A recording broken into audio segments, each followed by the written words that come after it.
Elijah Morehouse dropped to his knees on the cold hospital floor and shoved a plastic chair out of the way with one arm while catching his 6-year-old son's seizing body with the other. The fluorescent lights above buzzed like trapped insects as Isaiah's eyes rolled back, his small frame going rigid in ways that made every parent's nightmare look tame by comparison. Around him, the waiting room at Grady Memorial Hospital erupted into chaos. A woman 2 rows back screamed and covered her mouth. An elderly man in a veteran's cap pushed himself to standing, then sat back down, helpless. A teenager with headphones pulled one earbud out and stared, mouth open. But Elijah's focus narrowed to a single point, the child convulsing in his arms, the mechanic's uniform he wore still black with engine grease. And the knowledge burning through his mind like a lit fuse that he was the only person in this room who knew exactly what was happening and exactly what needed to happen next. His hands moved with precision that contradicted the panic surrounding him. He turned Isaiah onto his side, one palm cradling the boy's head, the other clearing the space around them. The chair he'd kicked skidded across the tile and cracked against the wall with a sound like a gunshot. The intake nurse came running from behind the desk, her face pale. Behind her, a resident in blue scrubs appeared, then another nurse, then 2 more staff members drawn by the commotion like iron filings to a magnet. Elijah didn't look up. His voice cut through the noise, calm and precise despite the tremor in his hands. Tonic-clonic seizure, no prior history, started approximately 20 seconds ago. He's a cardiac patient with ventricular septal defect. I need 0.1 milligrams lorazepam per kilogram IV push. He weighs 44 pounds. Somebody get a doctor and get a line ready now. The nurse who'd run over froze mid-step, her eyes moving from the seizing child to the man in the grease-stained uniform kneeling on the floor. Her mouth opened, but no sound came out for a full 3 seconds. Then she found her voice, high and uncertain.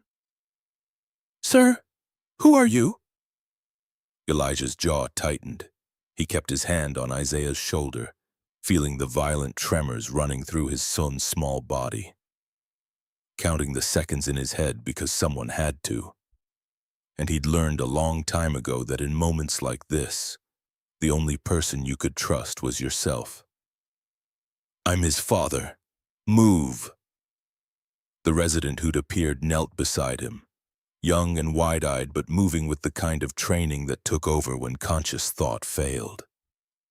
She reached for Isaiah's wrist, checking for a pulse, then looked at Elijah with something close to recognition flickering behind her confusion. "Sir, we need you to step back and let us—" Elijah cut her off without raising his voice, but the steel underneath each word could have cut glass. "Airways clear. Breathing labored but present. Somebody time this seizure because if it goes past 5 minutes, we're looking at status epilepticus and you need to push the benzodiazepine now, not after you finish your assessment protocol. And get him on a cardiac monitor immediately because any infection in a VSD patient puts him at endocarditis risk." The resident's eyes widened. She looked into Elijah's face for a heartbeat, 2 heartbeats, and whatever she saw there made her decision for her. She turned to the nurse behind her and her voice came out sharp and clear. "Get me the lorazepam. Page Dr. Okonkwo stat, and somebody get a cardiac monitor in here right now." Another nurse appeared, then an orderly pushing a crash cart. The waiting room had gone silent except for the sound of Isaiah's ragged breathing and the shuffle of feet on tile and the low mechanical beep of monitoring equipment being wheeled closer.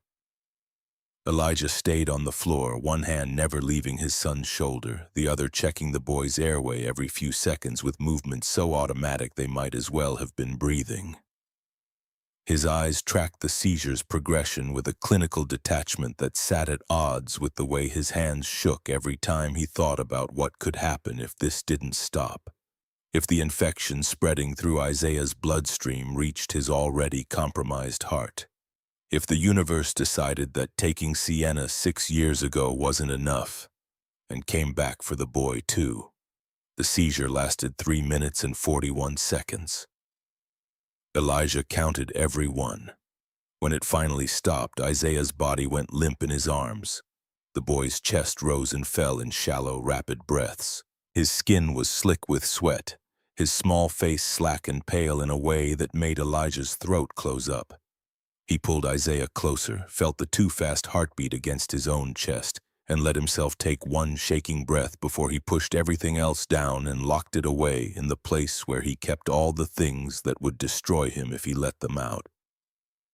"It's okay, baby," he heard himself say, his voice rougher than he wanted it to be. "Daddy's here.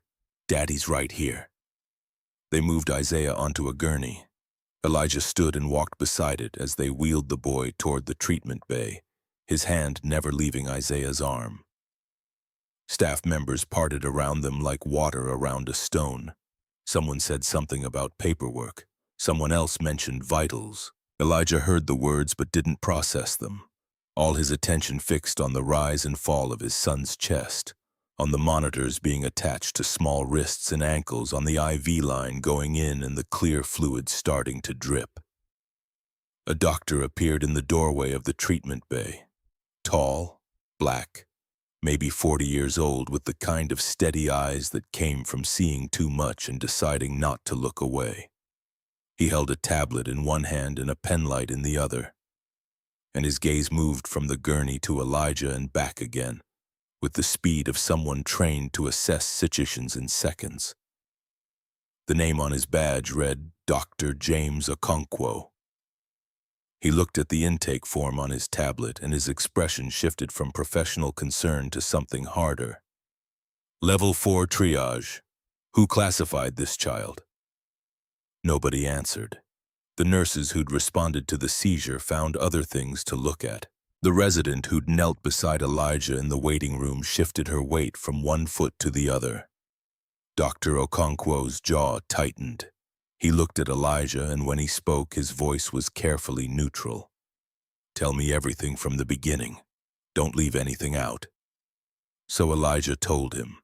Fever onset at 7:45, temperature of 102.4, neck stiffness developing within 15 minutes, progressing rapidly.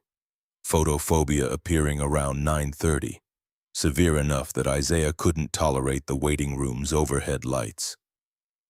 The seizure characteristics: tonic-clonic, 3 minutes 41 seconds post-ictal confusion, and the detail that should have sent up red fleas the moment they walk through the door.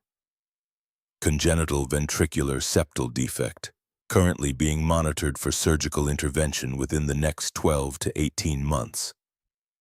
Elijah delivered the information in 90 seconds. No wasted words, every detail precise and relevant. When he finished, Dr. Okonkwo was staring at him with an expression that mixed professional assessment with something that looked almost like recognition. "You just described a textbook meningitis presentation in a cardiac patient. Why wasn't this caught at intake?" Elijah glanced toward the doorway. Through the glass panel, he could see a woman standing in the hallway. Navy blazer, pearl earrings, hospital badge clipped to her lapel, arms crossed, watching. The same woman who'd threatened to call security on him 20 minutes ago. He looked back at Dr. Okonkwo. "You'd have to ask your staff. I tried to escalate. I was told to sit down." The doctor's expression hardened. He followed Elijah's gaze to the hallway, saw the woman standing there, and something passed across his face too quickly to read. Then he turned back to Isaiah, and whatever he was thinking got buried under the immediate needs of a 6-year-old with bacterial meningitis and a heart condition that made every infection a potential death sentence. "Right now, your son matters. Everything else can wait." They drew blood. Elijah watched the vials fill with dark red that would be cultured for bacteria, analyzed for infection markers, checked for signs that the disease had spread beyond the meninges into the bloodstream.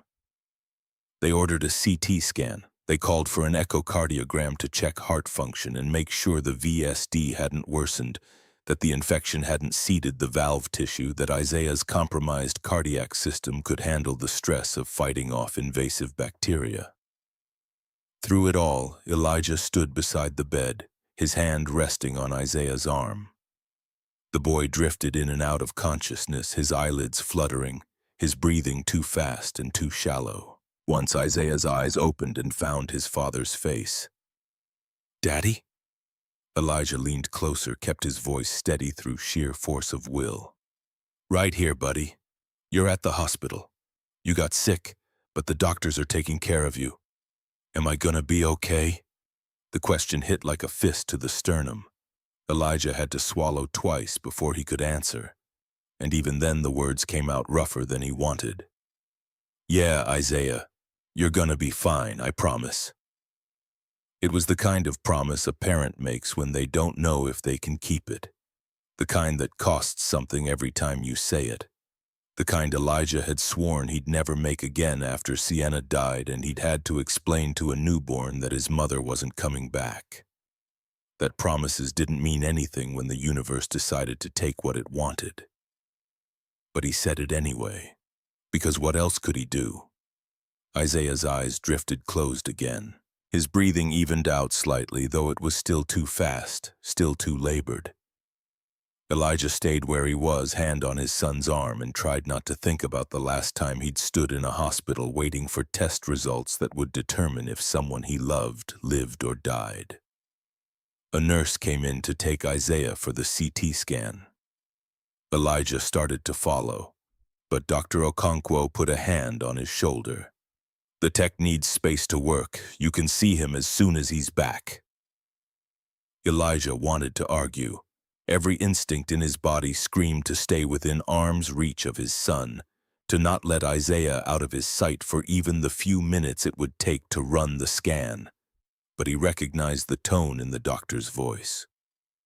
Not a suggestion, a directive from someone who knew that sometimes parents got in the way of treatment, no matter how good their intentions were.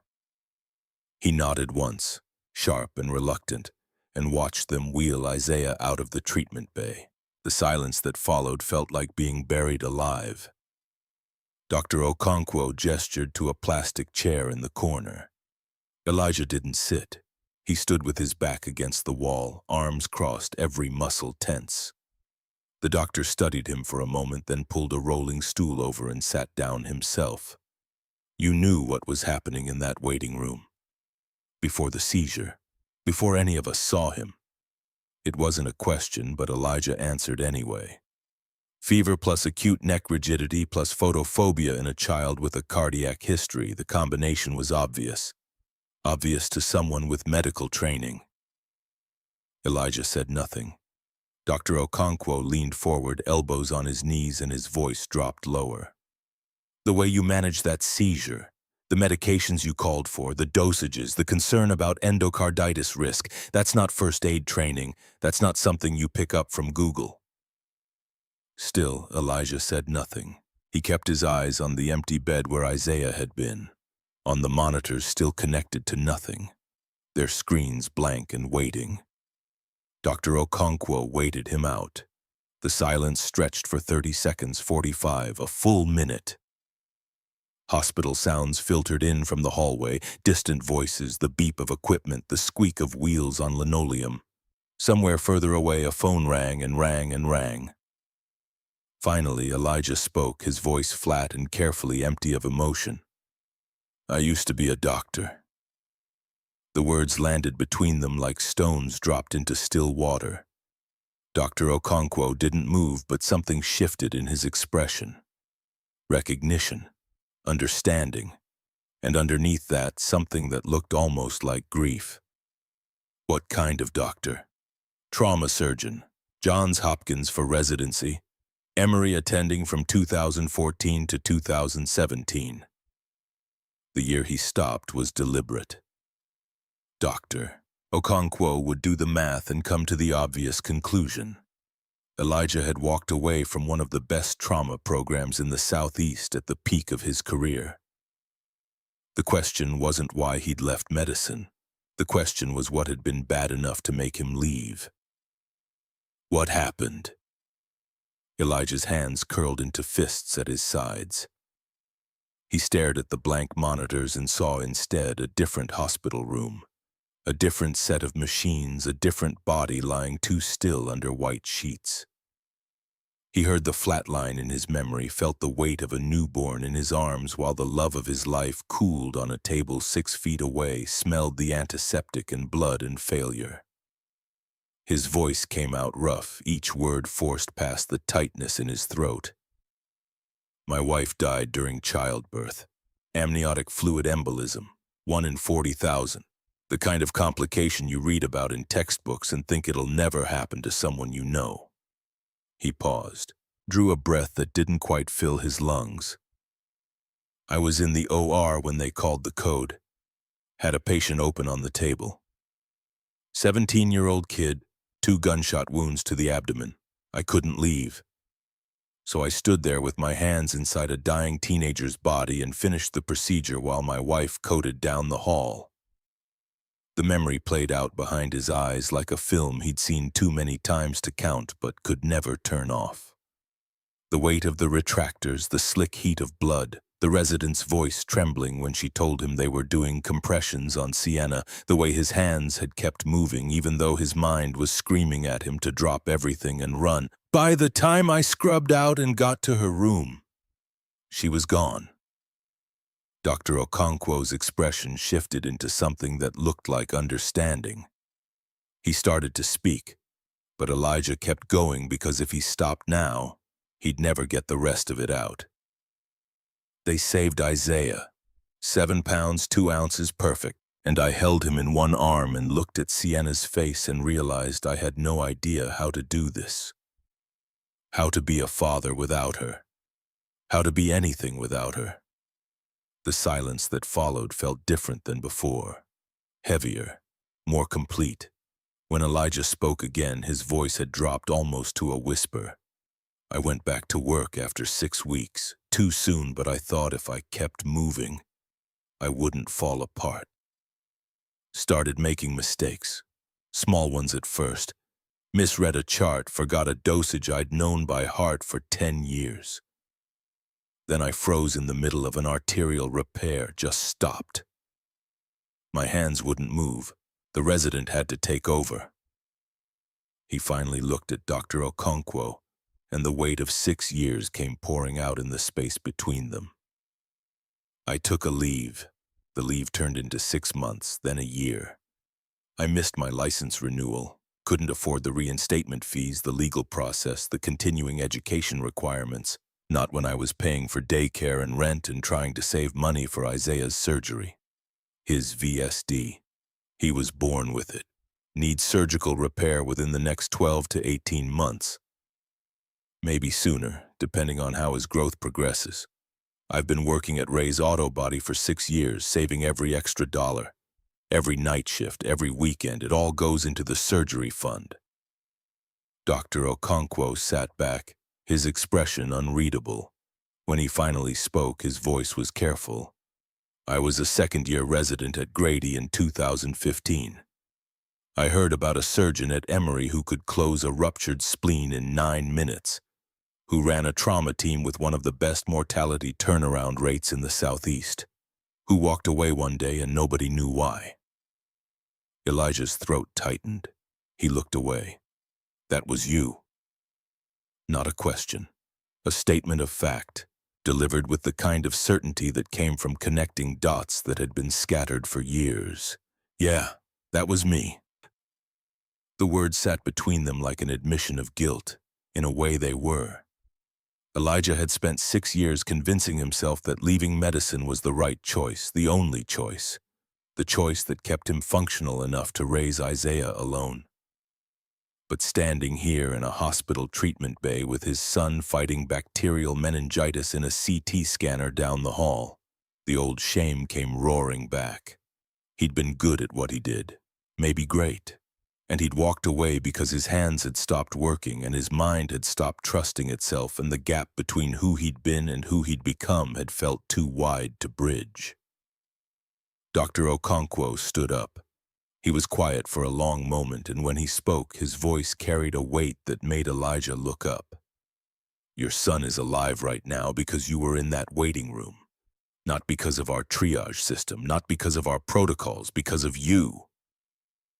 Elijah wanted to argue, but Dr. Okonkwo kept going.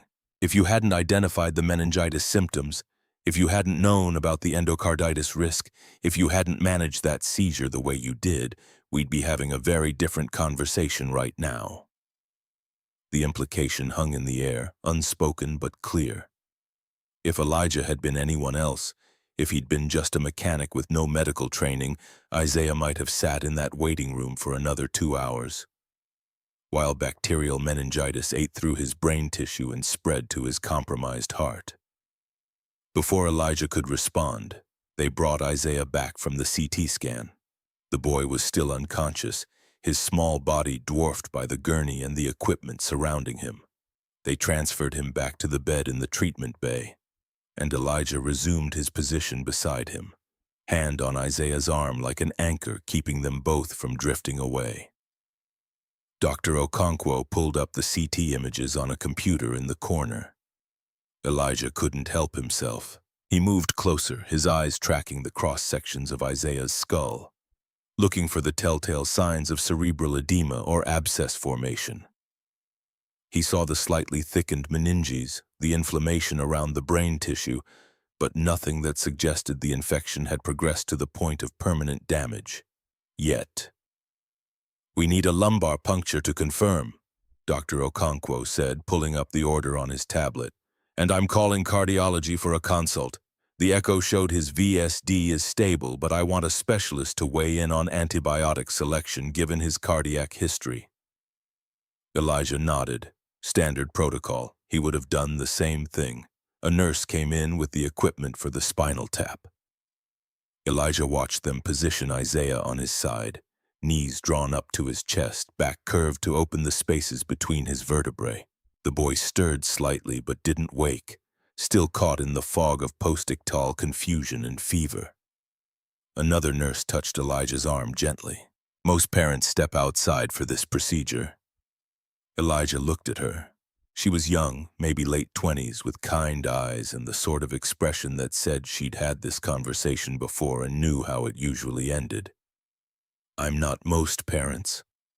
She hesitated, then nodded and stepped back. Dr. Okonkwo glanced at Elijah, seemed to make a decision and didn't push the issue. The needle went in. Isaiah made a sound, thin and broken, that cut through Elijah like a blade. He moved to the head of the bed and leaned down close to his son's ear. "Almost done, buddy. You're doing so good. You're the bravest kid I've ever met. Almost done." The words were as much for himself as for Isaiah. He kept his voice steady through force of will. Kept his hand gentle on Isaiah's shoulder. Kept his eyes on his son's face instead of on the needle drawing cerebrospinal fluid from between fragile vertebrae. When it was over, Isaiah settled back into unconsciousness. The nurse held up the collection tube and Elijah saw what he'd been dreading. The fluid was cloudy. Dr. Okonkwo saw it too. His jaw tightened. He looked at Elijah, and the confirmation passed between them without words. Bacterial meningitis. No question now. "We're starting empiric antibiotics immediately," Dr. Okonkwo said, already entering orders into the computer. "Ceftriaxone and vancomycin. We'll adjust once the cultures come back, but we can't wait." Elijah's voice came out quiet but steady. "And you need cardiology to sign off on dosing. High-dose antibiotics in a VSD patient carry their own risks." Dr. Okonkwo paused, then nodded. "Already on it." The next 4 hours blurred together. Antibiotics started dripping through Isaiah's IV. Cardiology came and went, adjusted medication dosages, ordered additional monitoring. Isaiah's fever began to climb, spiking to 104 despite the cooling measures and medication. His breathing grew more labored. Twice his oxygen saturation dropped low enough that they had to increase the flow through his nasal cannula. Elijah stayed beside the bed through all of it. He watched the monitors like they held the secrets of the universe.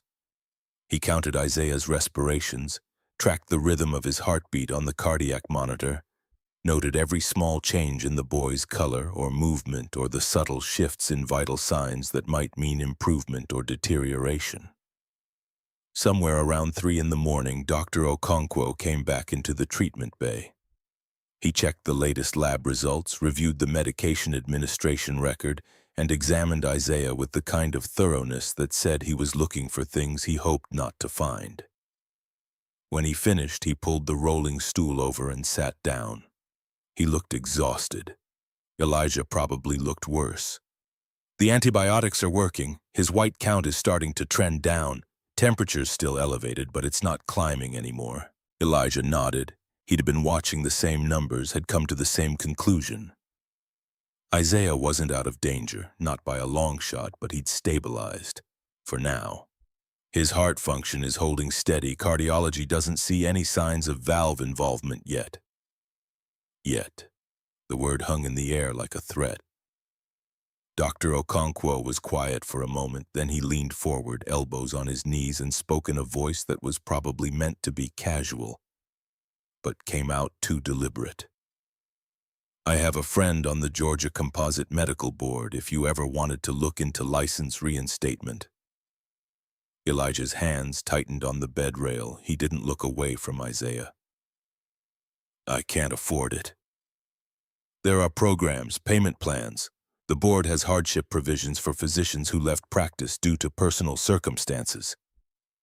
I left because I froze in the middle of a procedure and almost killed someone. You left because your wife died and you were drowning and nobody threw you a rope. The words hit harder than Elijah expected. He finally looked at Dr. Okonkwo, and the understanding in the other man's eyes made something crack open in his chest. I don't know if I could do it again. Stand in an OR. Trust my hands not to fail. Your hands didn't fail tonight. They saved your son's life. That's different. Is it? Elijah didn't have an answer for that. He looked back at Isaiah, at the rise and fall of his small chest, at the monitors tracking every heartbeat like they were counting down to something inevitable. Dr. Okonkwo stood up. He pulled a business card from his pocket and set it on the bedside table. Think about it.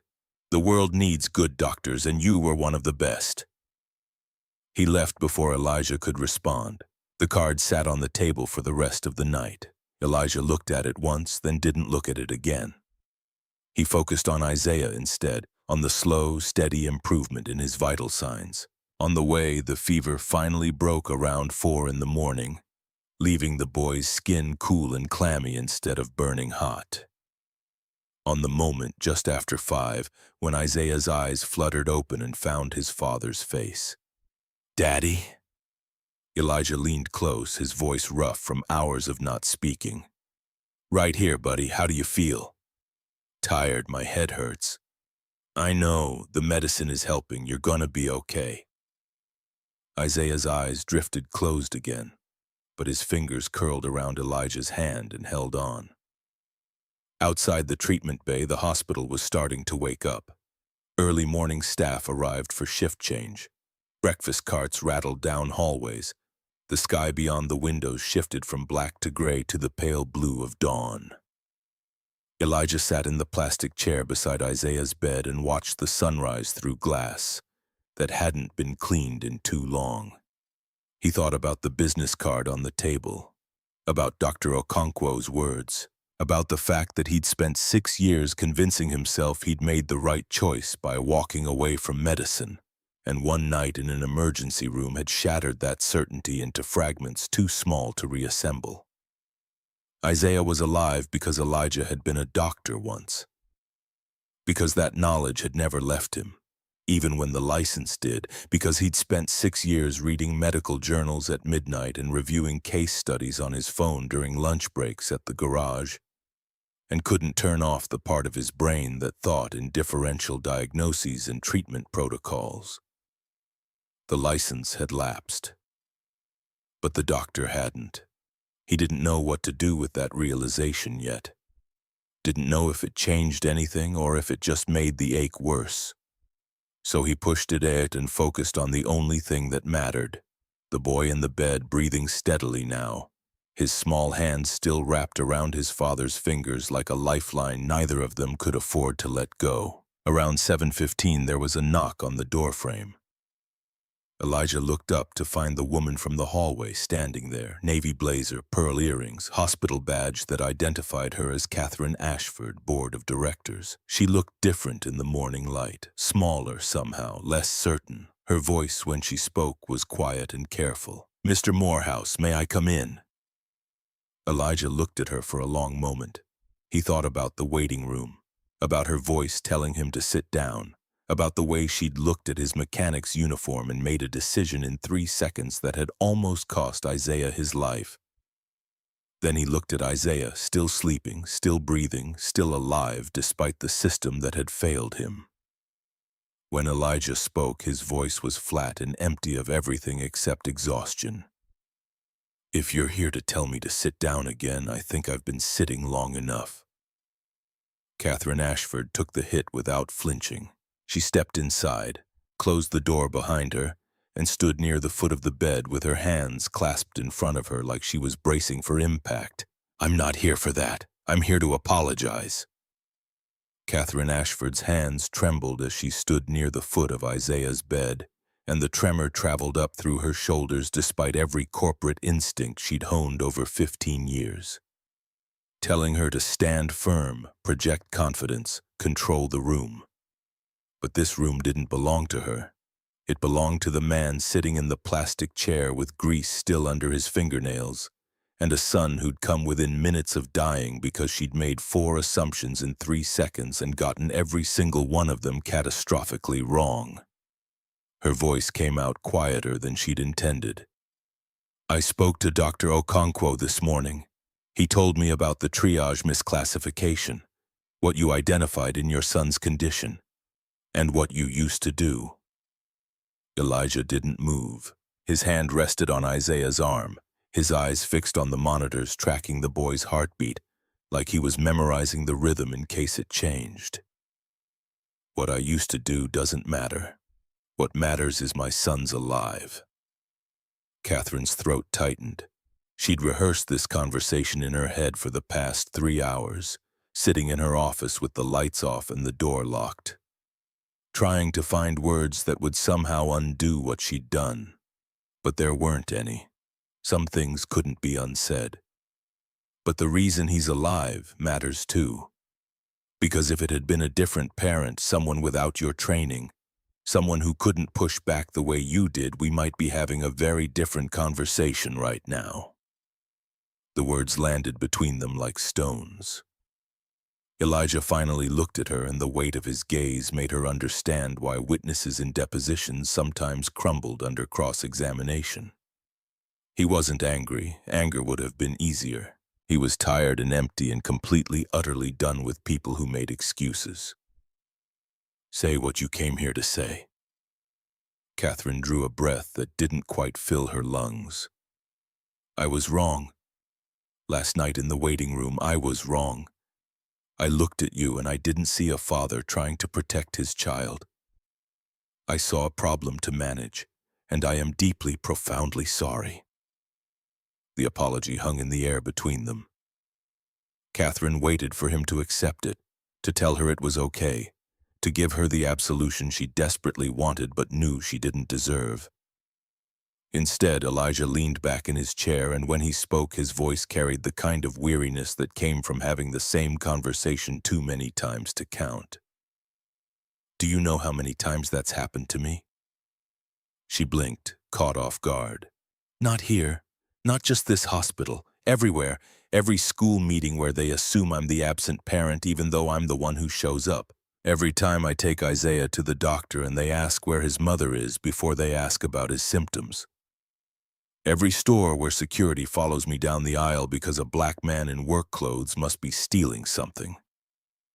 His voice stayed level, almost conversational, which made the words cut deeper than if he'd shouted them.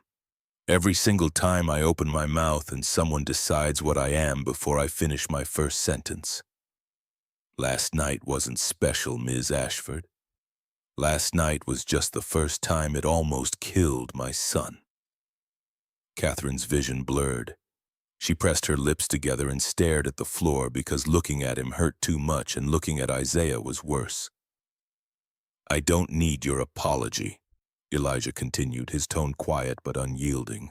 I need your hospital to work. I need your triage system to be fair. I need the next father who walks in here at 10 o'clock at night in dirty clothes holding a sick kid to be treated like his child's life matters. Because it does. It always does. Catherine forced herself to meet his eyes. Can you do that? The question flipped the script, put the burden back on her where it belonged. She swallowed hard. Can you?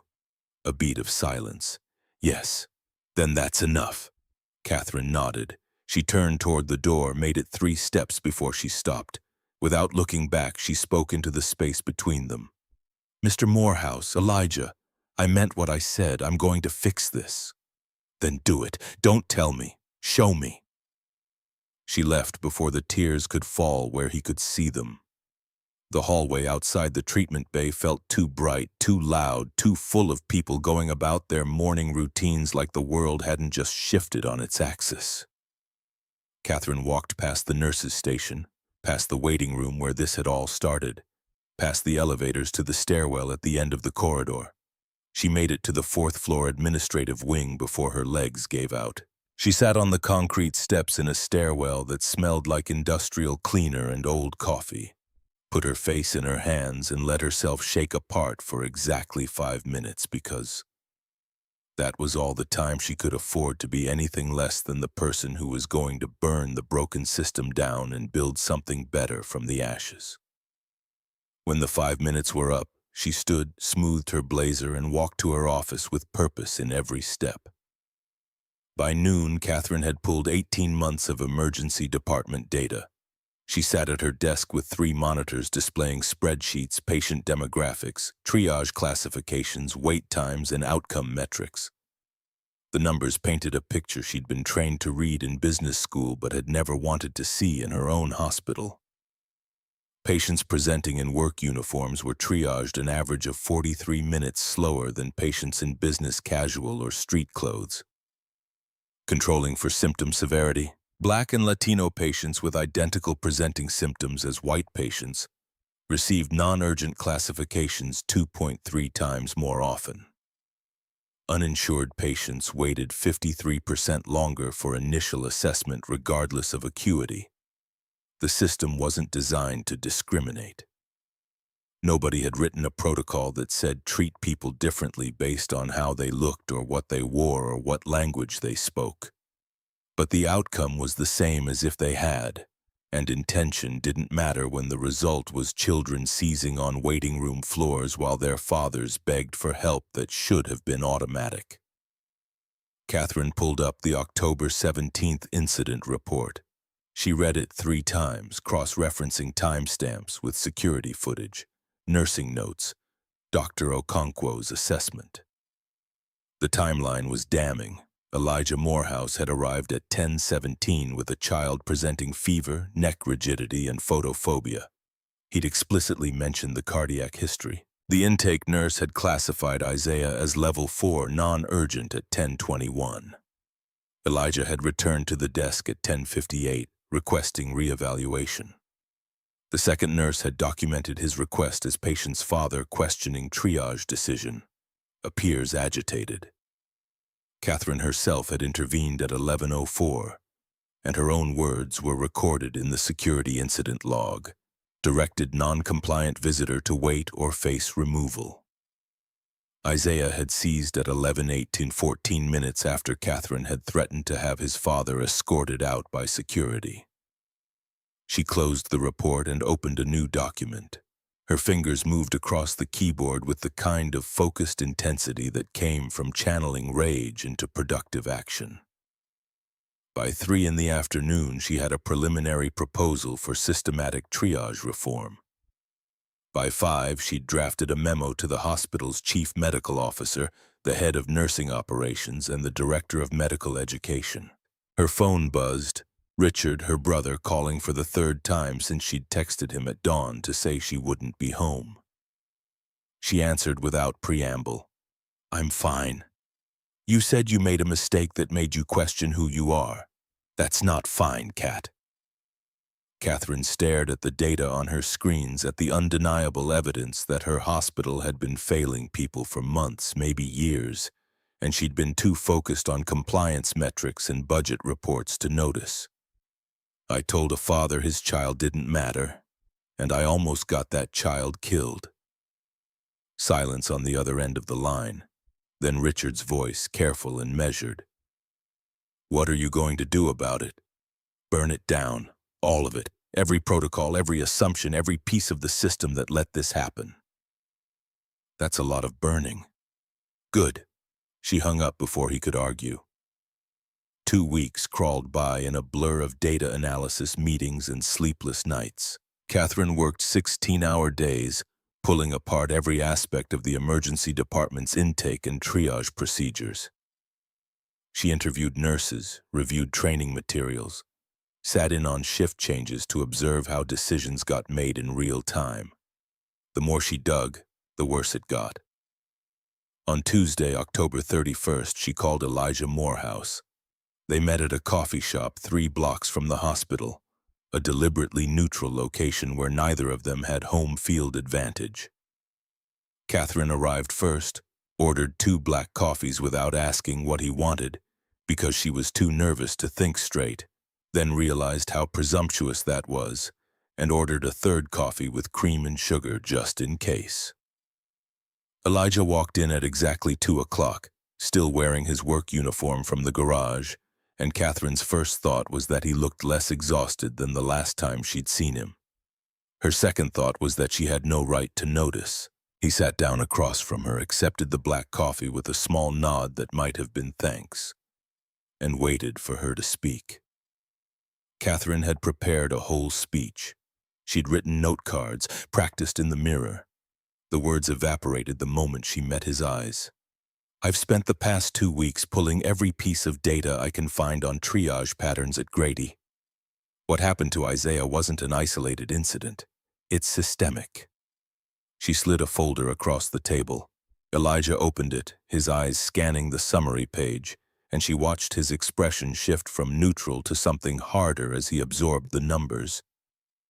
Patients in work clothes, without insurance, from certain zip codes.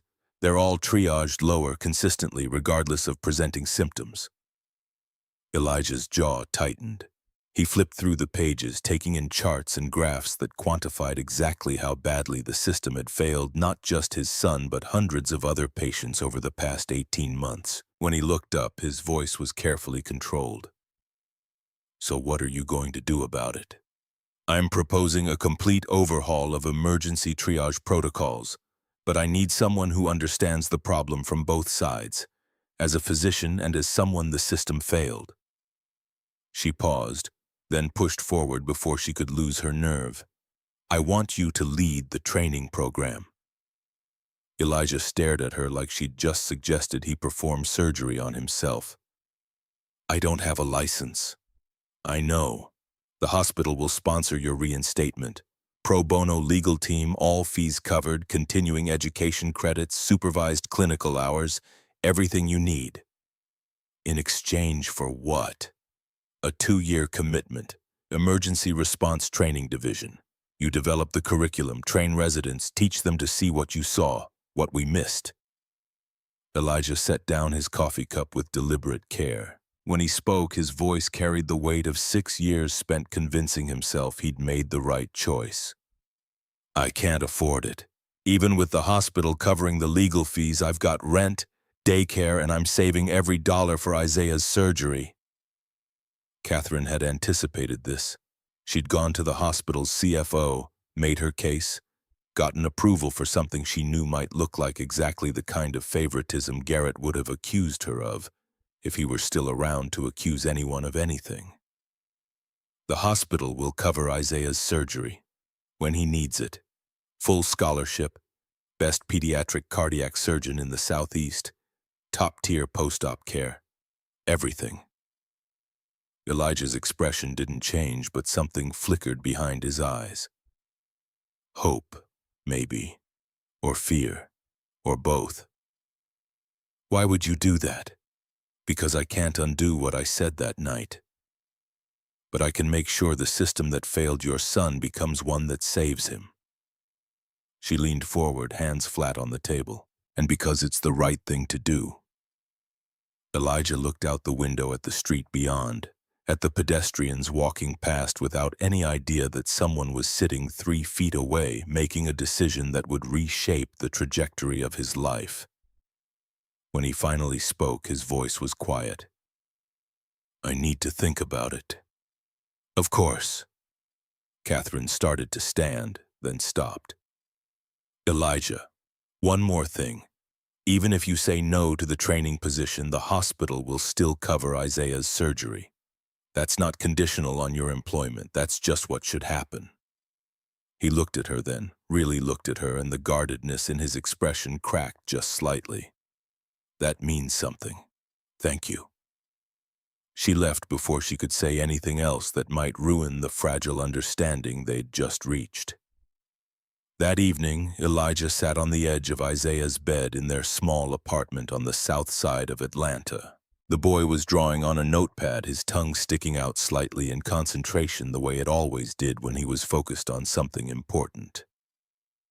"What are you drawing, buddy?" Isaiah held up the paper. 2 stick figures, one tall and one small, standing side by side. The tall figure wore what might have been a white coat. The small figure had a heart drawn on his chest. "It's you and me. When you're a doctor again and my heart is fixed." Elijah's throat closed up. He reached out and smoothed down Isaiah's hair, the curls springing back up immediately the way Sienna's always had. "That's a good drawing. Are you gonna be a doctor again?" The question was simple. The answer wasn't. "Maybe. Would that be okay with you?" Isaiah considered this with the seriousness of someone who understood that adult questions deserved real answers. "Yeah, 'cause then you could fix more kids, not just me." The logic was so pure, so completely divorced from all the fear and doubt and what-ifs that had kept Elijah paralyzed for 6 years, that he had to look away before Isaiah could see the tears threatening to spill over. "You're pretty smart, you know that? Miss Linda says I get it from you. Miss Linda is too kind." Isaiah set down his drawing and looked at his father with those eyes that saw too much for someone so young. "Daddy, are you scared?" Elijah could have lied. Should have, maybe, because parents weren't supposed to burden their children with adult fears. But something about the way Isaiah asked, like he already knew the answer and just wanted permission to acknowledge it, made Elijah choose honesty instead. "Yeah, buddy, I'm scared." "Of what?" "Of not being good enough. Of making mistakes, of letting people down." Isaiah thought about this, his small face serious. "But you saved me. Dr. Okonkwo said so." "That was different." "How?" Elijah didn't have an answer that would make sense to a 6-year-old. So he pulled Isaiah close and held him instead, breathing in the smell of kid shampoo and the grape juice he'd had with dinner and the ineffable something that made this particular child the center of Elijah's entire universe. The next morning, Elijah called Catherine Ashford. "I'm in." 3 weeks later, on Tuesday, November 7th, Elijah walked into Grady Memorial Hospital as an employee for the first time in his life. He wore the only button-down shirt he owned, khaki pants that were slightly too short, and boots he'd cleaned until the leather shone. The security guard at the entrance checked his temporary ID badge, marked him down in the log, and waved him through without a second glance. The Emergency Response Training Division occupied a small suite of offices on the 2nd floor, tucked between the radiology department and a storage room that smelled perpetually of latex and antiseptic. Elijah's office was barely larger than a closet, containing a desk, a chair, a computer that took 3 minutes to boot up, and a filing cabinet that stuck when you tried to open the bottom drawer. On the desk sat a folder with a note clipped to the front. "First day. You earned this. CA." Inside the folder was his first assignment: develop a 4-module curriculum on cognitive bias in emergency triage, ready to pilot with incoming residents in 10 weeks. The timeline was aggressive. The scope was massive. The weight of it settled over Elijah's shoulders like a familiar coat he'd hung up years ago and was now putting back on to discover it still fit perfectly. He pulled out a legal pad and started writing. The first module came easily. He called it recognition patterns and built it around the neuroscience of how the brain makes split-second decisions under pressure, how those decisions get shaped by unconscious bias, and how to build awareness of the gap between what we think we're seeing and what's actually in front of us. He included case studies pulled from the hospital's own data, anonymized but specific enough to hit hard. A woman with a thick accent presenting chest pain, triaged as anxiety. A teenager in a hoodie with abdominal pain, assumed to be drug-seeking. A construction worker with a head injury classified as intoxicated. The second module was harder. He called it the cost of assumptions and made it personal in ways that felt like flaying himself open in front of an audience. He wrote about Isaiah, about standing in a waiting room and begging for help, about the 14 minutes between being told to sit down and watching his disease on the floor, about what it felt like to know that if he'd been anyone else, Isaiah would have died. He wrote for 3 hours straight, the words pouring out faster than his hand could move, and when he finally stopped, his fingers were cramping and his vision was blurred and the legal pad was covered in handwriting that got progressively less legible as the emotion built. He read it over once, decided it was either the best thing he'd ever written or the worst, and moved on to Module 3 before he could second-guess himself into paralysis. Week 5 arrived with the kind of cold November rain that made Atlanta's traffic even worse than usual. Elijah picked Isaiah up from school and drove straight to the cardiology clinic for a follow-up appointment they'd been dreading since the meningitis diagnosis. Dr. Patel was a small woman with steel-gray hair and the sort of calm competence that made parents trust her with their children's hearts. She examined Isaiah thoroughly, ordered an echocardiogram, and sat down across from Elijah with her tablet while they waited for the tech to prepare the ultrasound equipment. "How's he been feeling?" "Good. No more fevers, energy is back to normal, keeping up with his classmates at recess." "Any shortness of breath, fatigue, chest pain?" "No more than usual." Dr. Patel nodded, making notes. The tech called them into the echo room and Elijah watched on the monitor as the ultrasound probe moved across Isaiah's chest, capturing real-time images of the heart's chambers and valves. He didn't need Dr. Patel to interpret the results. He could see the ventricular septal defect clearly on the screen, the abnormal flow of blood between the left and right ventricles, the slight enlargement of the right side compensating for the extra volume. What he couldn't see was whether it had gotten worse. Dr. Patel studied the images for a long time, measuring distances, calculating flow rates, comparing the current echo to the baseline from 6 months ago. When she finally spoke, her voice was careful. "The VSD hasn't gotten worse, but it hasn't gotten better either. His growth is starting to be affected. We're looking at surgical repair within 12 to 15 months. Sooner is better." The timeline landed like a punch to the gut. 12 to 15 months meant they were running out of time to save money, to prepare, to make sure everything was in place for a surgery that would crack Isaiah's chest open and stop his heart while a surgeon rebuilt the wall that should have formed properly before he was born. "The hospital's covering the surgery?" Dr. Patel consulted her notes. "Yes. Miss Ashford personally ensured it's in writing with the business office. No insurance claims, no bills, full coverage including post-op care and follow-up."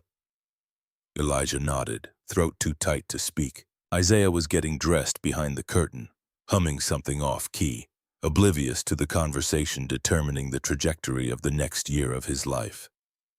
"You okay, Dad?" Elijah looked at Dr. Patel and managed something close to a smile. "Yeah, we're gonna be okay." That night, long after Isaiah had gone to bed, Elijah sat in his small office at the hospital and stared at the curriculum outline for Module 3. He'd been stuck on it for 2 days. unable to figure out how to structure a lesson on systemic solutions when he was still figuring out what those solutions even looked like. A knock on the doorframe made him look up. Catherine stood there holding 2 cups of coffee, and before he could say anything, she walked in and set one on his desk. "Thought you might need this. Thanks." She sat in the only other chair in the room, a folding metal thing that creaked under her weight. They sat in silence for a moment, the kind of quiet that would have been awkward 3 weeks ago, but had somehow become almost comfortable. "Can I ask you something?" Elijah gestured for her to continue. "Do you ever regret it? Leaving medicine?" He didn't answer right away. The question deserved more than a reflexive response. He looked at the legal pad covered in notes, at the outline taking shape across multiple pages, at the coffee growing cold in its paper cup. "Every single day. Every time an ambulance goes by and I wonder what trauma they're rushing to. Every time I read a case study at 2 in the morning because I can't sleep and my brain won't turn off. Every time Isaiah gets hurt and I catch myself doing a full neurological assessment instead of just putting a Band-Aid on his knee." He paused, searching for the words that would make her understand. "But I don't regret choosing him over it. There's a difference between missing something and wishing you'd made a different choice." Catherine absorbed this, her expression thoughtful. "You're a good father." "I'm trying to be." "You are." The certainty in her voice made him look up. She was watching him with something that might have been respect or admiration, or just the simple acknowledgement of one person recognizing another person's struggle and choosing not to look away. "Catherine, can I ask you something?" "Fair's fair." "Why are you doing this? The training program, Isaiah's surgery, all of it. You could have just filed an incident report and moved on." She was quiet for long enough that he thought maybe she wasn't going to answer. Then she leaned forward, elbows on her knees, and spoke into the space between them. 4 years ago, I reported my fiancé for embezzling from the hospital's surgical equipment fund. He'd been skimming for months, redirecting vendor payments into offshore accounts, covering his tracks with falsified invoices. I found the discrepancies during a routine audit. Elijah waited. Catherine's voice dropped lower. "I thought the board would thank me. Instead, they questioned whether I was stable, whether I was making accusations out of jealousy or spite. It took 8 months and a federal investigation before they finally believed me. By then, my fiancé had disappeared, the money was gone, and I'd learned that doing the right thing doesn't always mean people will support you." She looked at him directly. "I swore after that I'd never ignore evidence just because it was uncomfortable. I'd never dismiss someone just because their truth didn't fit my expectations. And then I met you in that waiting room and broke that promise within 3 seconds." The confession hung between them, raw and honest. "So this isn't about you. It's about me figuring out how to be the person I should have been that night." Elijah understood that kind of penance. He'd been paying his own for 6 years. "Well, for what it's worth, you're doing better now." Catherine almost smiled. "Trying counts?" "Trying counts." She stood to leave, paused at the door. "Elijah? Yeah? Thank you for giving me a chance to get this right." After she left, Elijah sat alone with his coffee and his legal pad and the growing realization that maybe, just maybe, he wasn't the only person trying to rebuild something they'd thought was permanently broken. Week 8 arrived with the kind of crisp December air that made Atlanta feel almost like the winter cities up north. Elijah had finished all 4 modules and run them past Dr. Okonkwo, who'd made suggestions that were both helpful and humbling. The pilot program was scheduled to start in 2 weeks. Everything was on track. Then Catherine called an emergency board meeting and everything went sideways. Elijah walked into the conference room at 2 o'clock on Tuesday, December 12th, carrying a tablet with his presentation loaded and a stomach full of nerves that felt like swallowing broken glass. The board members were already seated around the long table, 7 people in business attire who looked at him with varying degrees of curiosity and skepticism. Catherine sat at the head of the table. She nodded at him once, a small gesture of support, and Elijah took his place at the presentation screen. He was 3 slides into his overview of the proposed triage reform when the door opened and a man walked in. Late 40s, expensive suit, the kind of confident stride that said he was used to rooms rearranging themselves around his presence. He took a seat without apologizing for being late, pulled out a phone, glanced at it, then looked directly at Elijah with an expression that managed to be both pleasant and dismissive. Catherine's face went pale. "Garrett!" The name dropped into the room like a stone into still water. Elijah watched the ripples spread, saw Catherine's hands tighten on the table edge, saw the board chair shift uncomfortably in his seat. The man smiled, all teeth and zero warmth. "Hello, Catherine. Sorry I'm late. Traffic on 85 was murder." He turned his attention to Elijah. "Please, continue. I'm eager to hear about this revolutionary triage reform." Elijah looked at Catherine. She gave a barely perceptible shake of her head. That might have meant don't engage or might have meant I'll handle this. He chose to trust her and went back to his presentation, talking through the data on bias patterns, the proposed training modules, the expected outcomes. An impressive analysis, but I'm curious about your qualifications. What exactly makes a mechanic the right person to redesign hospital emergency protocols? The question was designed to undermine, to expose, to force Elijah to either claim credentials he didn't currently have or admit he wasn't qualified. It was a trap dressed up as reasonable inquiry. Elijah's voice stayed level. "I'm a physician. My license is currently under reinstatement review." Garrett's eyebrows rose in exaggerated surprise. "Currently under review, so you're not a licensed doctor right now?" "That's correct. The reinstatement petition is with the Georgia Composite Medical Board." "And yet Ms. Ashford gave you a 6-figure position plus promises to cover your son's heart surgery. That strikes me as unusual. Some might even call it favoritism." The implication hung in the air like smoke. Elijah felt the eyes of every board member turn toward him, reassessing, questioning. Catherine started to stand, but Garrett kept talking. "I've reviewed the October 17th incident report. Mr. Morehouse was documented as aggressive with nursing staff. He demanded special treatment. He refused to follow hospital protocols." The words were carefully chosen, technically accurate, but stripped of all context. Elijah's hands curled into fists at his sides. "The fact that his son was ill is certainly unfortunate, but it doesn't excuse—" Elijah's voice cut through the room like a blade. "I was aggressive?" Every head turned. Garrett's smile faltered slightly. "I begged. I stood in that waiting room and begged someone to listen when I said my son, who has a congenital heart defect, was presenting with bacterial meningitis symptoms, and I was told to sit down."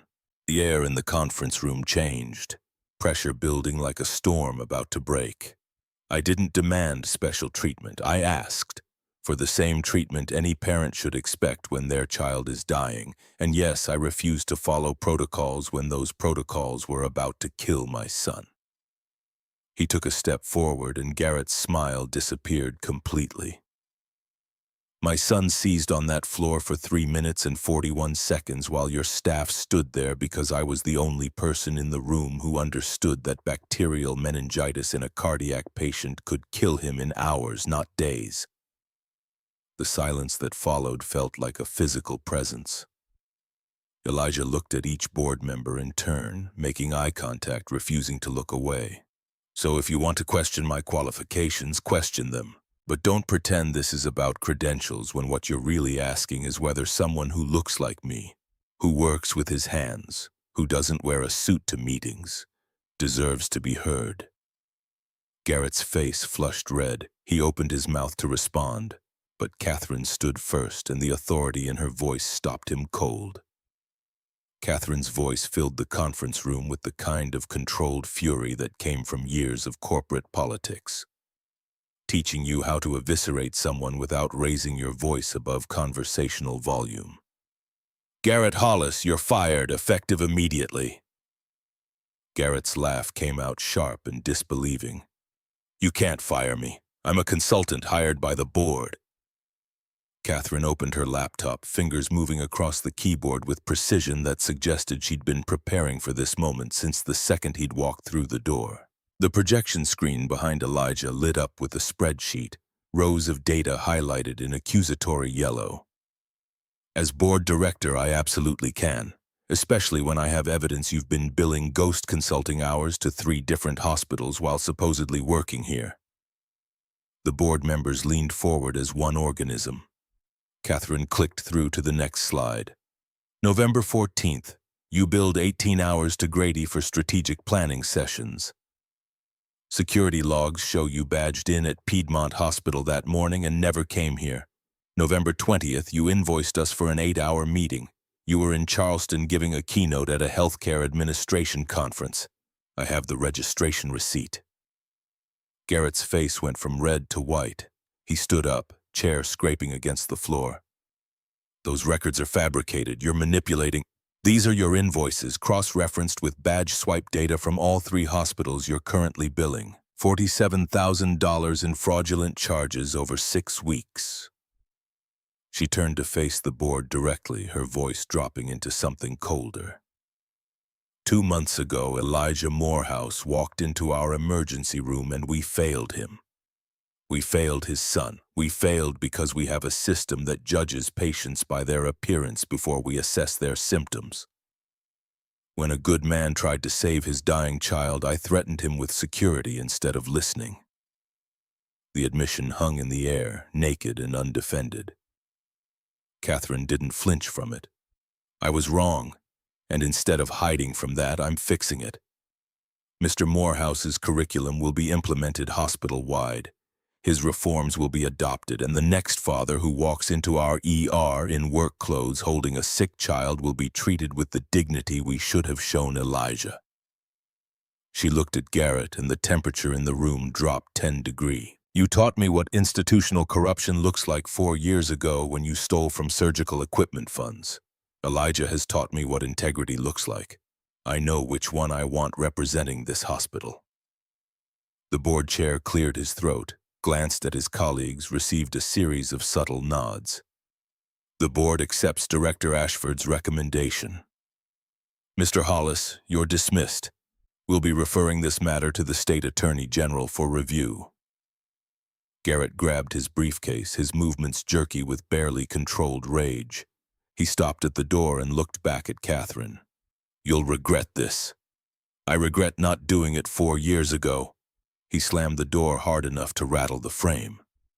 In the silence that followed, 4 board members began applauding. The sound built slowly, filling the space Garrett had vacated, and when Elijah looked at Catherine, she was staring at the table with her hands flat against the wood like she needed the solid surface to keep from shaking.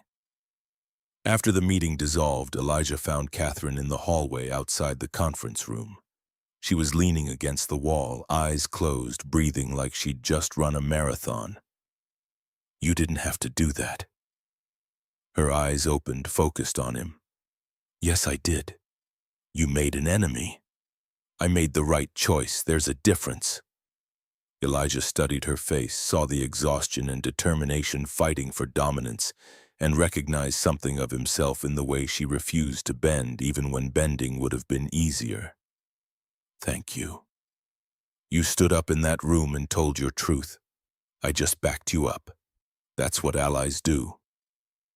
The words settled between them, solid and real. Not friends exactly, not yet, but something more substantial than the fragile professional courtesy they'd been maintaining for the past month. Catherine pushed off the wall, straightened her blazer. Your reinstatement hearing is in 2 weeks. Dr. Santos sent her reference letter. It's 4 pages long. That sounds like Patricia. She called you one of the most gifted trauma surgeons of her generation. Said your absence from medicine represents a loss not just to the profession but to every patient you would have saved. Elijah's throat tightened. He looked at the floor because meeting Catherine's eyes felt like too much just then.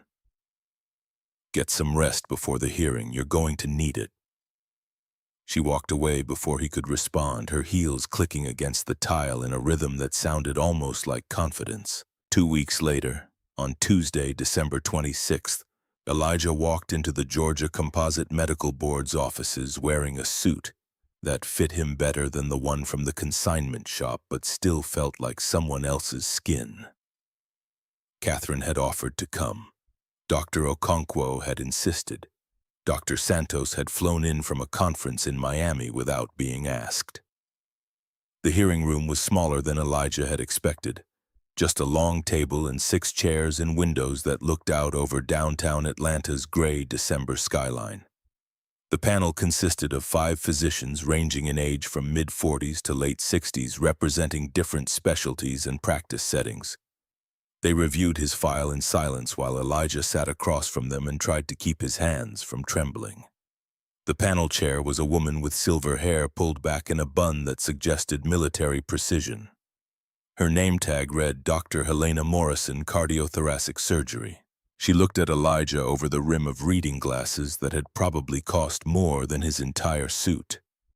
Dr. Morehouse, this board rarely sees reinstatement petitions from physicians who've been out of active practice for 6 years. Our primary concern is clinical competence. Walk us through why we should be confident you can return to practice safely. Elijah had prepared for this question, had rehearsed answers that hit all the right notes about continuing education and supervised clinical hours and demonstrated competency. But sitting across from 5 physicians who held his entire future in their collective hands, the rehearsed words felt hollow, so he told them the truth instead. 3 months ago, my 6-year-old son was dying in an emergency room because the system that was supposed to protect him failed. I identified bacterial meningitis in a cardiac patient. I called the correct treatment protocol. I managed his seizure. I guided the medical response until the hospital's team took over. The attending physician confirmed my assessment was accurate, timely, and potentially life-saving. He paused, met each panel member's eyes in turn. I didn't do that because I'd been practicing. I did it because I never stopped learning.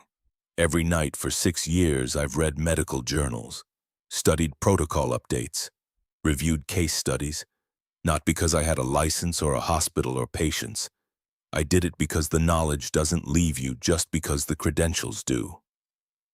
One of the panel members, a younger man with dark skin and kind eyes, leaned forward. Dr. Morehouse, your file indicates you left practice following a traumatic personal loss and subsequent depression. Have you received treatment for those issues? The question was fair, also invasive, also completely irrelevant to whether his hands still knew how to tie surgical knots or his mind could still process differential diagnoses under pressure. But Elijah understood what they were really asking. Are you going to freeze again when it matters? I've learned to function with grief. I don't know if that counts as treatment. I wake up every morning and take care of my son. I work, I pay my bills. I read to Isaiah every night before bed and help him with homework and make sure he takes his medications on schedule. Some days are harder than others, but I show up. The words felt inadequate, but they were all he had. And yes, I'm scared. Scared of making mistakes, scared of letting people down, scared of discovering I'm not as good as I used to be, but I'm more scared of my son growing up and asking why his father gave up on something he loved, something he was good at because fear felt safer than trying. Dr. Morrison made a note on her tablet. Another panel member, an older white man with a thick Southern accent, spoke up. We've received your reference letters. Dr. Santos's testimony is particularly compelling, but I'm curious about the incident that led to your leave of absence. You froze during an arterial repair. Can you walk us through what happened? Elijah's hands clenched into fists under the table. I was 6 weeks post-loss. running on maybe 3 hours of sleep a night because my son had colic and I was the only one there to walk him through it. I'd been back in the OR for 2 weeks, telling myself I was fine, that work was helping. Then I was in the middle of repairing a torn femoral artery, and suddenly all I could see was the blood, and all I could think about was how I'd had my hands inside a patient when Sienna died, and my brain just stopped communicating with my hands. He forced himself to breathe. The resident took over. The patient survived. I walked out of that OR and never went back. And if it happened again? The question was brutal in its simplicity.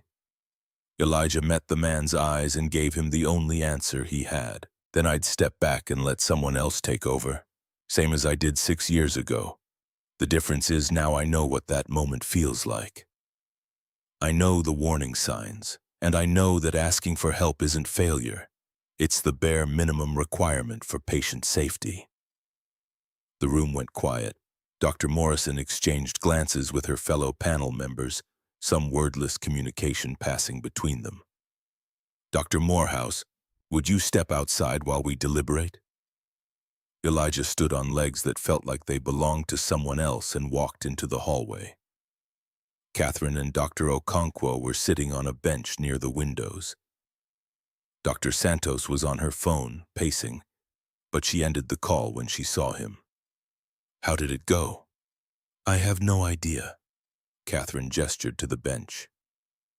Elijah sat, and the three of them waited in the kind of silence that comes from knowing nothing you say will change what's happening on the other side of that closed door. 38 minutes later, the door opened. "Doctor." Morrison beckoned them back inside. Elijah's heart hammered against his ribs as he took his seat. The panel members' expressions gave nothing away. Dr. Morrison looked down at her notes, then directly at him. "Dr. Morehouse, this board grants full reinstatement of your medical license, effective immediately." The words took a moment to land. When they did, Elijah felt something crack open in his chest, air rushing in to fill a space that had been empty for so long he'd forgotten what breathing deeply felt like. "We're requiring completion of 80 supervised clinical hours and a 3-month performance review. But your license is active as of today. Welcome back, Doctor." Dr. Santos made a sound that might have been a laugh or a sob. Dr. Okonkwo clapped him on the shoulder.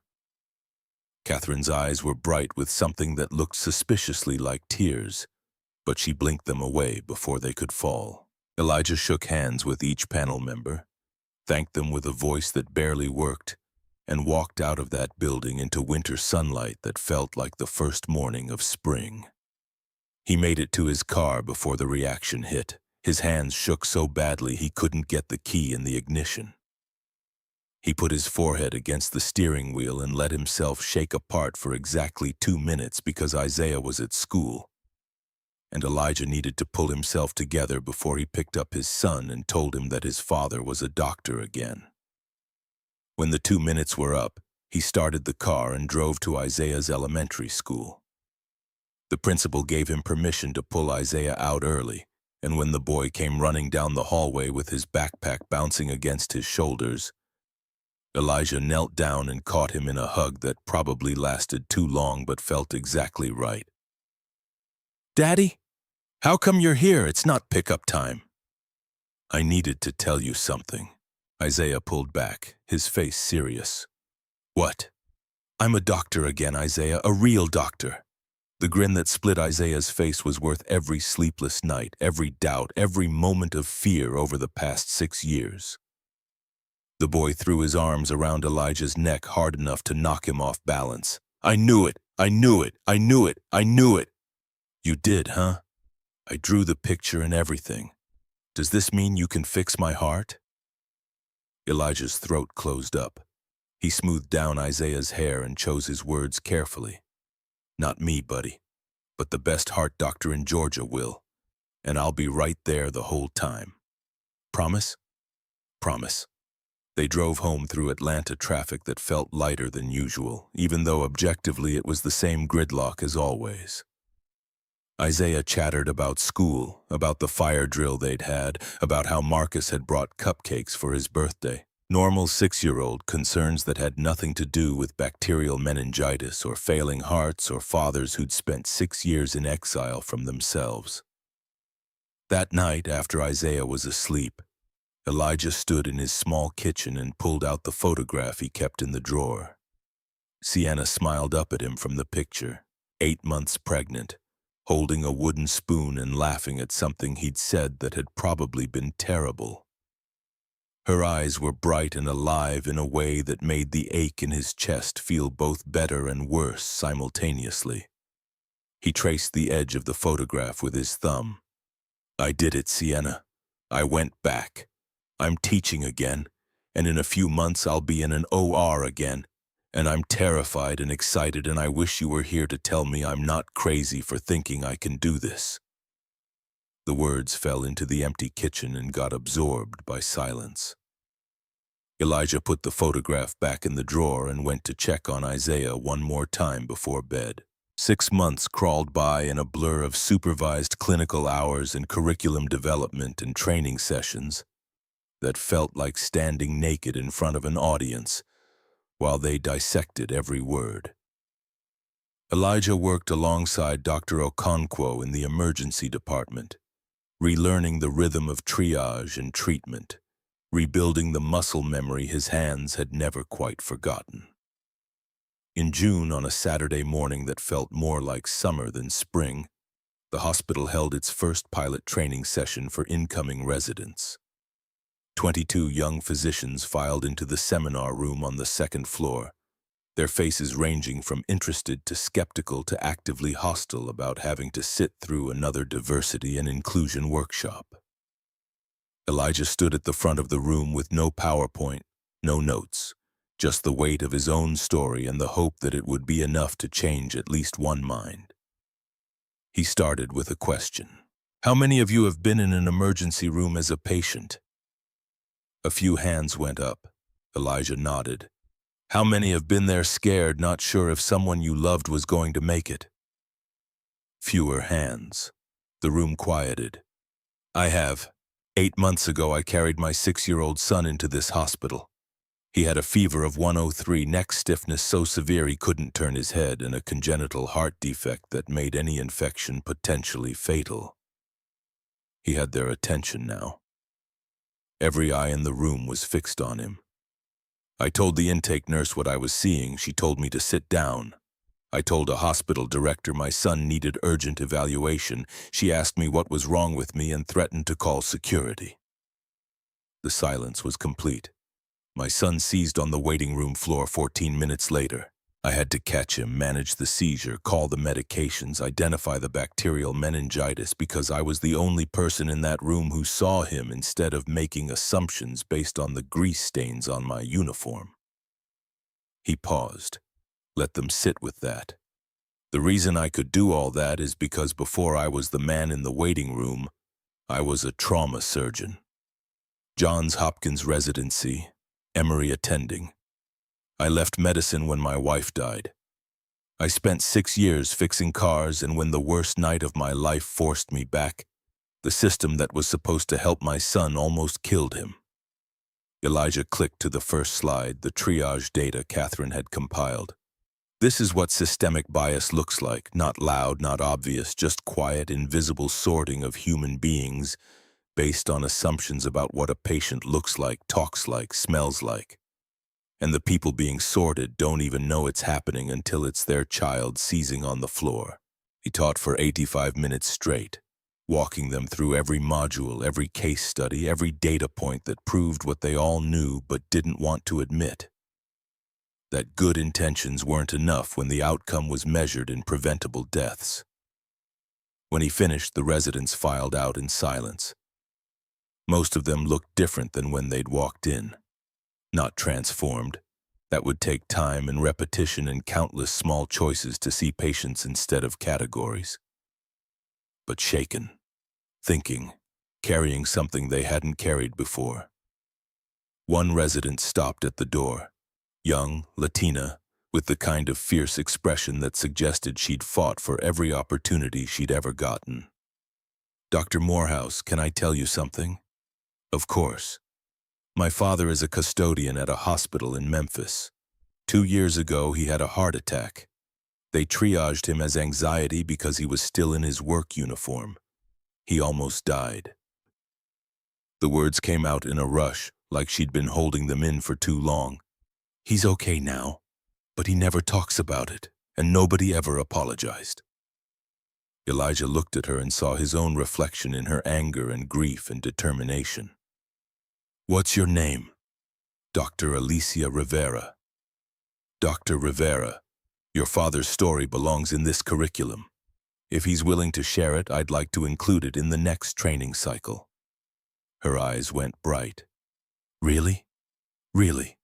This isn't just about my son, it's about every person who's been dismissed, overlooked, harmed by a system that should have protected them. Your father's voice matters." She nodded, blinking hard, and left before the tears could fall. Elijah stood alone in the empty seminar room and thought about all the stories he'd never hear, all the patients who'd been failed by assumptions dressed up as expertise, all the lives that could have been saved if someone had just looked past the surface and seen the person underneath. The work would never be finished, but at least now it had begun. 20 months later, on a Saturday morning in June, Elijah woke to sunlight streaming through the windows of an apartment twice the size of the one he'd lived in for the past 7 years. Isaiah was already awake, sitting at the kitchen table with his markers and paper, drawing with the kind of focused intensity that meant he was working on something important. Elijah made coffee and pancakes from the recipe Sienna had written on an index card that was now stained and worn but still legible. He flipped the pancakes with the ease of long practice and watched his to draw, and the simple domesticity of it felt like a gift he'd stopped expecting to receive. "What are you working on, buddy?" Isaiah held up his drawing. 3 figures standing in front of a building. The first figure wore a white coat, the second was smaller with a visible scar on his chest. The third was translucent, watching from above with a smile. "It's for the hospital fundraiser. Miss Catherine said they need art from kids who got helped." "That's beautiful. I put Mama in it too, so she knows we remember her." Elijah had to look away before Isaiah could see his face crumple. He focused on the pancakes, on the mundane task of not burning breakfast until he could trust his voice again. She'd love it. The doorbell rang. Dr. Okonkwo, invited for brunch as had become their Saturday tradition over the past year. He walked in carrying a bag of fresh bagels and the kind of easy familiarity that came from showing up consistently until showing up became expected. "The Morehouse household. Still strange seeing you with an actual dining room." Strange in a good way. They ate together, the 3 of them, talking about nothing important. Isaiah's upcoming 2nd grade year, the Atlanta Braves' disappointing season, the fundraiser for the bias training endowment that had raised $80,000 in 6 months. Normal things that normal people talked about over normal Saturday breakfasts. After they finished eating, Isaiah ran off to his room to find a book he wanted to show Dr. Okonkwo. The 2 men sat in comfortable silence, drinking coffee that had gone lukewarm. "You ready for Monday?" Elijah knew what he was asking. Monday was his first grand rounds presentation since returning to practice. The first time he'd stand in front of the entire surgical department and present a case. The first public acknowledgement that Dr. Elijah Morehouse was back. "As ready as I'll ever be. You're making history. First surgeon to return after 6 years out. They're going to remember this. I'd rather they remember the reforms than me."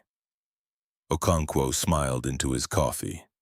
"Catherine's model has been adopted by 19 hospitals across Georgia and Tennessee.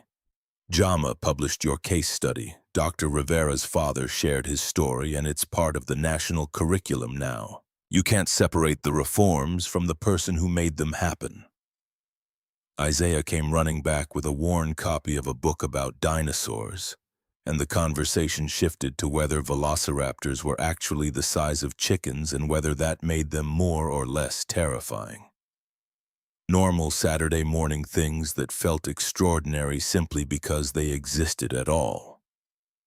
Later, after Dr. Okonkwo had left and Isaiah was occupied with building something complicated out of blocks, Elijah stood at the window and looked out over the Atlanta skyline.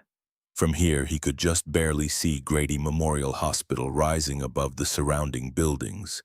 Its windows catching the afternoon sun, he thought about the man he'd been 8 months ago, desperate and exhausted in a waiting room, begging for someone to listen. About the man he'd been 6 years before that, standing in an OR with hands that wouldn't move and a future that felt like it had ended before it began. About all the versions of himself he'd been and stopped being and was slowly learning to integrate into someone who could hold contradictions without breaking. He was a mechanic and a surgeon, a widower and a father, someone who'd failed and someone who'd succeeded and someone who'd learned that the two weren't mutually exclusive. He could be all of those things at once, could carry Sienna's memory while building something new, could acknowledge that grief and joy weren't opposites but rather neighbors that learned to coexist in the same small space. Monday morning arrived with typical Atlanta humidity that made the air feel thick enough to chew. Elijah walked through the hospital's main entrance, wearing scrubs and a white coat with his name embroidered on the chest, and the security guard who'd waved him through dozens of times over the past year did a visible double-take at the MD after his name. He took the stairs to the surgical floor, letting the familiar rhythm of his footsteps ground him. Through the windows he could see the emergency department entrance, the same doors he'd carried Isaiah through 8 months ago. A man in a landscaping uniform was walking in holding a toddler, and Elijah watched as the intake nurse stood up immediately, came around the desk and escorted them directly to a treatment bay without making them wait. The new protocols, working exactly as designed. He kept walking, past the training wing where his name was on a door, past Catherine's office where she waved through the glass, past residents who nodded in recognition or greeting or simple acknowledgement that he belonged here. Dr. Santos was waiting near the OR suite. She'd aged in the 7 years since he'd last worked with her. Gray hair turned white, lines around her eyes deeper, but the steel in her spine was unchanged. Ready? Do I have a choice? Not really. You've got a GSW to the abdomen waiting in Trauma Bay 2. 23-year-old male, stable but needs exploratory laparotomy. Dr. Mitchell is scrubbed and waiting for you. The words settled over him like a familiar weight. This was what he'd been working toward for months, the final step in his supervised clinical hours. A real patient with a real injury that needed real surgical intervention. And Elijah's hands would be the ones doing it. Fear and exhilaration fought for dominance in his chest. He chose to let them coexist. Then let's not keep him waiting. He scrubbed in beside Dr. Mitchell, a surgical resident who couldn't have been more than 30, and looked at Elijah with the kind of hero worship that felt unearned but wasn't entirely unwelcome. They stood side by side at the sinks, the water running hot, the antiseptic smell as familiar as breathing. Dr. Santos appeared in the doorway. One more thing before you go in there. Elijah looked at her, waiting. Your wife would be proud of you. The words hit like a fist to the sternum. He had to blink hard before he could respond. I hope so. I know so. She left before he could say anything else. Elijah finished scrubbing, dried his hands, let the nurses help him into his gown and gloves. He walked into the OR and the lights were too bright and the monitors were too loud and everything was exactly as he remembered and nothing was the same at all. The patient was already prepped and draped. The anesthesiologist gave him a nod. Dr. Mitchell held out the scalpel. Elijah took it, felt the weight of stainless steel against his palm and pressed the blade to skin with a hand that was steady and sure and his. The incision opened clean. He worked through layers of tissue with movements that came back like muscle memory. Like riding a bicycle, like coming home to a house you'd left unlocked because you always knew you'd return, Doctor. Mitchell assisted with competent precision, and together they explored the abdominal cavity, located the source of bleeding, controlled it, repaired it, closed everything back up in neat layers. When it was done, when the patient was stable and being transferred to recovery, Elijah stepped back from the table and let himself breathe for what felt like the first time in 7 years. Dr. Santos met him as he was stripping off his gown. Textbook, like you never left. I felt like I'd never left. Good, because you've got a full surgical schedule starting next month. Time to stop easing back in and just be back. She walked away before he could process that, leaving him standing in the hallway outside the OR with his hands still tingling from the surgery and his mind already racing through all the things he'd need to relearn, remaster, rebuild. But underneath the anxiety was something else, something that felt almost like peace. That evening, Elijah picked Isaiah up from Catherine's house, where the boy had spent the afternoon playing in her pool and eating more cookies than was probably advisable. Isaiah chattered the entire drive home about diving competitions and whether chocolate chip or oatmeal raisin was objectively superior. After dinner and bath time, after stories and teeth brushing and the complicated ritual of tucking in a 7-year-old who wanted to negotiate for 10 more minutes of reading time, Elijah sat on the edge of Isaiah's bed and smoothed down the boy's curls. "Daddy?" "Yeah, buddy?" "The kids at school still ask about Mama sometimes, about why I only have a daddy." Elijah's chest tightened. They'd had versions of this conversation before, but it never got easier. "What do you tell them?" Isaiah thought about it with the seriousness he brought to all difficult questions. "I tell them I do have a mama. She's just in heaven, and she gave me the best daddy in the world and the strongest heart." The words broke something open in Elijah's chest that had been holding itself together with sheer force of will. He pulled Isaiah close and held him, breathing in the smell of kid shampoo and chlorine and the ineffable something that made this particular child the entire reason Elijah had clawed his way back to himself. "Your mama gave me the best son, and the reason to keep going when I didn't think I could." Isaiah's arms tightened around his neck. "I love you, Daddy. I love you too, Isaiah, more than anything in the world." After Isaiah fell asleep, Elijah walked through the apartment, turning off lights and checking locks and doing all the mundane things that made up the infrastructure of daily life. He stopped in front of the refrigerator where Isaiah's latest drawing was held up by magnets. The 3 figures: white coat, surgical scar, translucent mother watching from above, where Daddy became a hero. The caption read in Isaiah's careful 7-year-old handwriting. Elijah touched the drawing gently, then turned off the kitchen light and went to bed. He dreamed of ORS and waiting rooms and the moment Isaiah's seizure had stopped and his son's eyes had opened and found his face.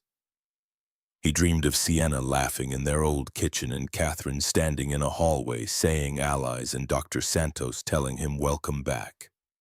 He dreamed of all the versions of himself he'd been, and all the versions he was becoming. And when he woke to Sunday morning sunlight, he felt something he hadn't felt in 7 years. Ready.